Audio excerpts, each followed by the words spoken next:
हो गया इतना अच्छा से लिख के समझा दिया। अब तक यूट्यूब पर समझाते थे हैं, समझ गए जी। वीडियो चालू है, ठीक है। आप पूछेंगे डाउट ना बताएगा, नाम रखेंगे, समझ गए।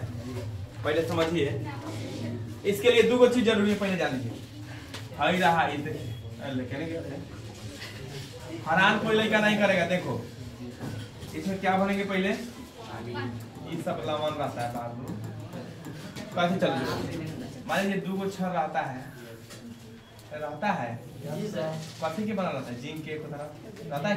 अब ध्यान सुनिए, एक तरफ वाला को क्या बोलते हैं हम लोग, कैथोड नहीं रहता है, एक तरफ एनोड। अरे एनोड रहता है, सुनिए ना क्या हो गया, किधर लिख सकते हैं हम। मेन बात है आपका ऑक्सीडेशन किधर हो रहा है, अवकरण किधर हो रहा है, ये जाना जरूरी रहता है, ठीक है। अब बताइए कैथोड पर क्या होता है, अवकरण होता है कि ऑक्सीकरण होता है? ऑक्सीकरण क्या होता है? तेज वाला और टॉपिक पर देखिए थोड़ी और बात। अब ध्यान सुनिए, पहले किसी भी सेल में 2 अर्ध सेल होता है जिसे इलेक्ट्रोड कहते हैं कि ना।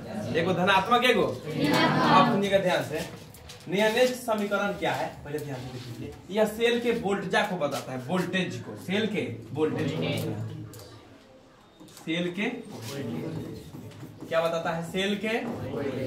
अब सुनिएगा, सेल के वोल्टेज के आधार पर सेल 2 होता है। एक होता है आपका शुष्क सेल, क्या होता है? शुष्क सेल, जिसका उपयोग हम लोग घरेलू कार्यों में करते हैं, बैटरी में ना करते हैं। शुष्क से मतलब रेडियो के बैटरी में। तो शुष्क सेल जो होता है ना, इसे हम एक और नाम है लेक्लांसे सेल बोलते हैं। लेक्लांसे शुष्क वोल्टेज बताता है, इसका वोल्टेज होता है 1.5, 1.5, ठीक है। एक होता है विद्युत रासायनिक सेल, विद्युत रासायनिक सेल। अब देखिएगा ध्यान से, विद्युत रासायनिक सेल जो होता है, ये 2 विभवों के बीच अंतर ज्ञात करके, इलेक्ट्रोडों के बीच अंतर ज्ञात करके निकाला जाता है। कौन? विद्युत रासायनिक सेल। तो ये सेल के वोल्टेज कौन बताता है? नियनेस्ट समीकरण, नियनेस्ट। अब देखिए किसे कहते हैं, नियनेस्ट नामक वैज्ञानिक ने इलेक्ट्रोड के इलेक्ट्रोड विभव को ज्ञात करने के लिए, इलेक्ट्रोड के इलेक्ट्रोड विभव को ज्ञात करने के लिए, किसको? इलेक्ट्रोड के इलेक्ट्रोड विभव को ज्ञात करने के लिए एक समीकरण दिया, इसे क्या कहेंगे? नियनेस्ट समीकरण। क्या कहेंगे? नियनेस्ट समीकरण। आइए अब इसको ध्यान से समझते हैं, सभी पद को समझा दें आप लोग को। देखिए फिर से एक बार पढ़ लीजिए ध्यान से।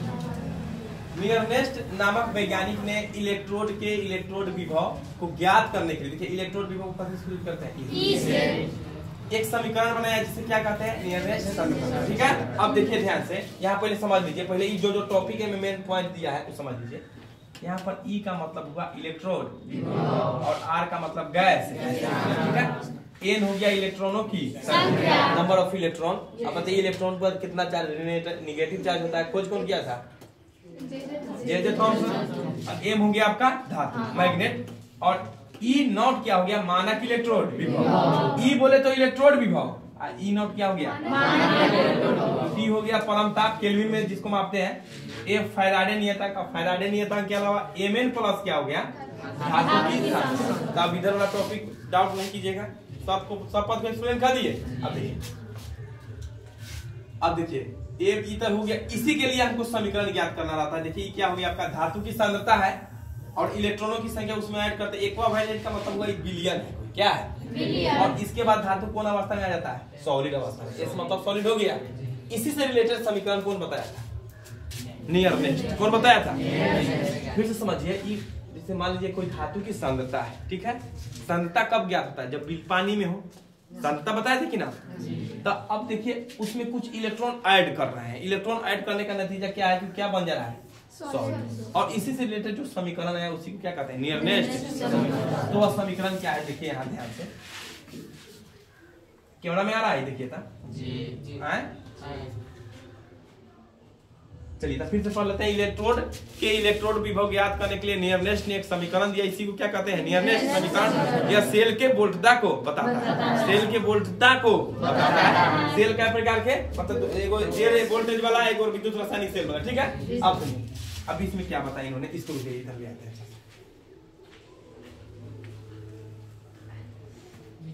दिखाई दे रहा है बेटा? जी। हाँ, तो यहाँ पर देखिए ई बराबर हो जाता है, समीकरण क्या है, ई आर दिखाई दे रहा है, ई बराबर ई नॉट माइनस आर थी बटा N F log E M S बटा एम एन प्लस। देखिए ऊपर सॉलिड अवस्था वाला है और नीचे धातु की सांद्रता है, इतना याद रखिए, ऊपर सॉलिड अवस्था तो एम एस हो जाएगा, नीचे धातु की सांद्रता। इस समीकरण आप लोग को हम अभी याद करा देते हैं, पहले याद कर लीजिए। इससे पहले जान लीजिए कि लॉग बेस ई मतलब एक्सपोनेंशियल होता है, ठीक है। इंटीग्रेशन डिफरेंशिएशन में पढ़े, इसका इंटीग्रेशन हो या डिफरेंशिएशन हो जस के तस रहता है। इसका मान भी होता है, लॉग ई का मान होता है 2.303, 2.303, 2.303 कितना मान हो जाएगा, 2.303। चलिए अब समीकरण को याद कैसे करेंगे, तो याद कीजिए, धातु की सांद्रता नीचे है, लास्ट से शुरू कीजिए, और सॉलिड अवस्था वाला ऊपर। क्या हो गया, एम एस बटा में M N plus M S बटा में एम एस प्लस, यही ना है, और साथ में क्या है आपका लॉग, यही ना है। अच्छा, ई को ज्ञात करना है तो पहले तो है ई नॉट, मानक इलेक्ट्रोड विभव है ई नॉट, आरसी बट्टा एन, आरसी बट्टा आरसी बट्टा एन एफ, आरसी बट्टा बीच में क्या है लॉग ई, आरसी बट्टा एन बीच में क्या है, देखिए ई बराबर क्या है, ई नॉट माइनस आरटी बट्टा एन एफ, बीच में क्या है लॉग, एम एस बट्टा M N plus M S बट्टा, फिर से शुरू में क्या है ई नॉट, उसके बाद क्या है आरटी बट्टा एम एफ, आरटी बट्टा बीच में, इसके बाद एम एन प्लस, फिर से चलिए। अब तो हम इसको कैसे देख लीजिए, बताइए कहना यहाँ पे क्या है, ऑटोनॉम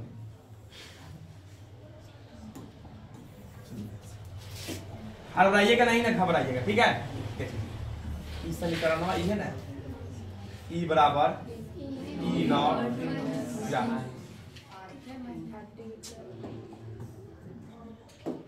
ई नॉट हो गया माइनस आरती बटा एन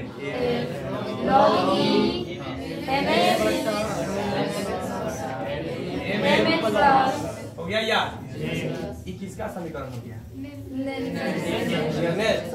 इसको हल्का भी तो कर सकते हैं। हम क्या जानते हैं कि log e का मान अभी बताया है, ऐड कर सकते हैं कि ना मान, इसमें अरे ऐड कर सकते हैं कि नहीं, ठीक है। हम इसको ऐड करेंगे तो यहाँ से e बराबर क्या होगा, log e के जगह पर आप लीजिए 2.30 आरती बटा, अरे आरती बटा, और क्या हो जाएगा हो गया, ये हो गया मूल समीकरण, के कर निर्नष्ट, निर्नष्ट चाके के कर निर्नष्ट का समीकरण हो गया, अरे हुआ।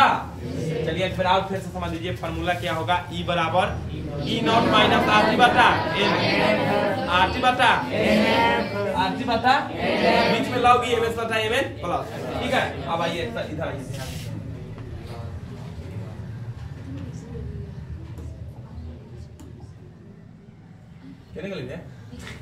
मार्का चुरू हो गया, अरे देखो चलाने का पूरा लूर है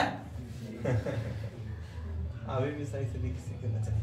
तो ये तो वो समझ गए, निर्नष्ट नामक वैज्ञानिक ने एक समीकरण दिया जिसे क्या कहते हैं, इलेक्ट्रोड के इलेक्ट्रोड विभव ज्ञात करने के लिए, इलेक्ट्रोड के इलेक्ट्रोड विभव ज्ञात करने के लिए इस समीकरण क्या बताता है, वोल्टेज को बताता है कि ना।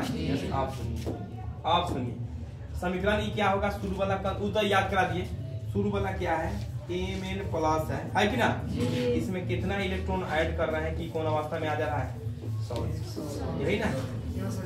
एम एन प्लस में क्या ऐड किए इलेक्ट्रॉन, तब कितना इलेक्ट्रॉन कीजिए, एन इलेक्ट्रॉन ऐड किए, एन इलेक्ट्रॉनों की संख्या, तो एन इलेक्ट्रॉन माइनस मतलब ई माइनस हो जाएगा, क्या आ गया सॉलिड अवस्था में।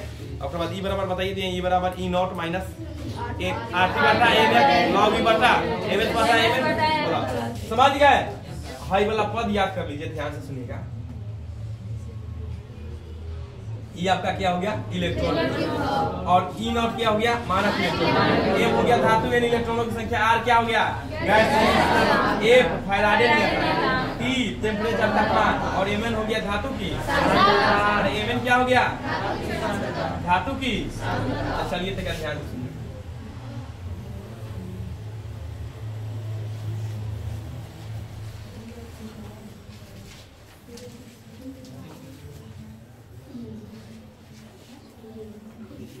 अब घबराइएगा नहीं आप, ठीक है, हम पूछ रहे हैं ये क्या हो गया, इलेक्ट्रोड, ठीक है। आर क्या हो गया, गैस स्थिरांक, गैस स्थिरांक, ठीक है। एन क्या हो गया, इलेक्ट्रॉनों की एम ई नॉट मानक इलेक्ट्रॉन, क्या हो गया, तापमान, परम ताप, एक फैराडे नहीं है ना, आई धातु की, ठीक है। आ गया समझ में। आइए अरुण जी वीडियो को बंद कर दीजिए, आइए आइए।